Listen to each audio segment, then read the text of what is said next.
Kei hea mai he kaupapa I tuatu I te kapa haka hei whakanui I a Matariki. I nā pō, I toa anō ai a te wakahuia. I roto I te whakataitai ārohe o Tāmaki Makaurau.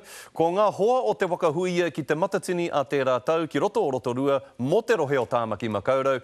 Ko ngā tūmanako, te toka tū moana me te manuhuia. Ngā mihi nui ki ērā kapa katoa. Heoi tērā tētahi kapa ahurei o roto I ngā mahi kapa haka a Tāmaki ina nahi. Toru te kaumātahi tau kua pahure I tō rātau tūnga tuatahi mai I roto I tā rātau whakataetai tuatahi.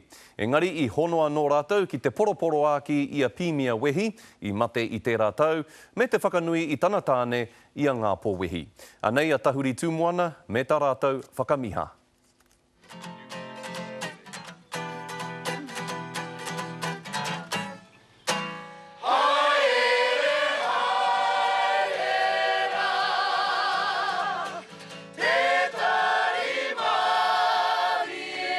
Kua te kautau te roa e nei kai haka e noho kore piu ana.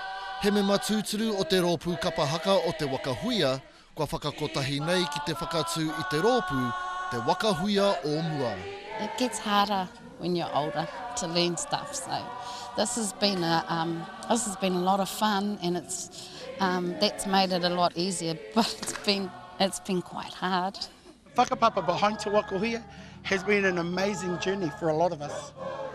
And it leads us back to why we're doing this. But this is a tribute to Bub and Nen, and we felt we got the benefit of them in their best years, in their prime.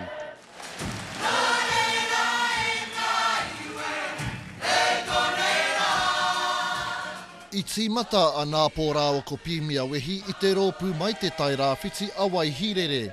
Tau mai ana ki Tāmaki Makaurau ka whakatūria ko te rōpū te wakahuia I te tau 81 o te rā rautau. E ono nā wā kua eke panuku, kua eke tanaroa rāua I nā whakataetai a motu. My kind of memories of Ngan is she was the one that picked the sound. And she would let us know clearly. She said, "Someone's flat."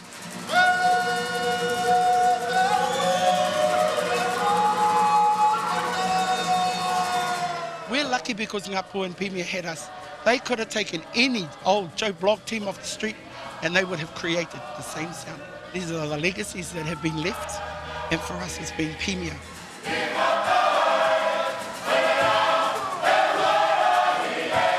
Kua tipu kua rea a te wakahuia na te rahirawa o nā tānata me te whātoro ki nā mahi toi I whai peka a te wakahuia kia ara mai ko te manuhuia ko paunamu huia tai noa ki nāia nei ko te wakahuia o mua.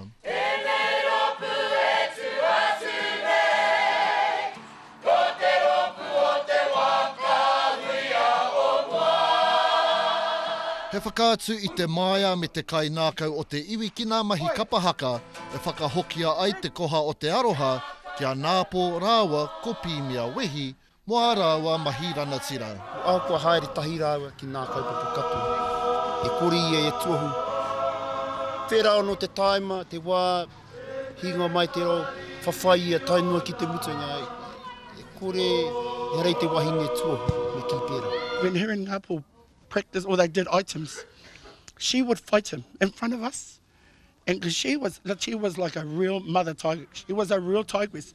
Don't you touch my girls, you leave my girls alone. And she was hard. E kore te ao whakatō iri o te kapahaka I mimiti ki roto I aia. He mōrehu e rono ana I te nākau aroha o nā mahi kua whakarerea iho. Ka tahina ka rango I te me muke. Ka maumahi, e streke, e reti amau tamani. Tukuna, me tāpeta kana, tukuna ia, a weki, rangi a tāua rane. Me ako mokomuna, e turu. Ka tahai tūna. And so for all the taonga and for all the tikanga and for the wairu and everything that we absorbed from those two. This is about turning around, giving it back, and it was a compelling, fantastic journey. Thank you for sharing it with us.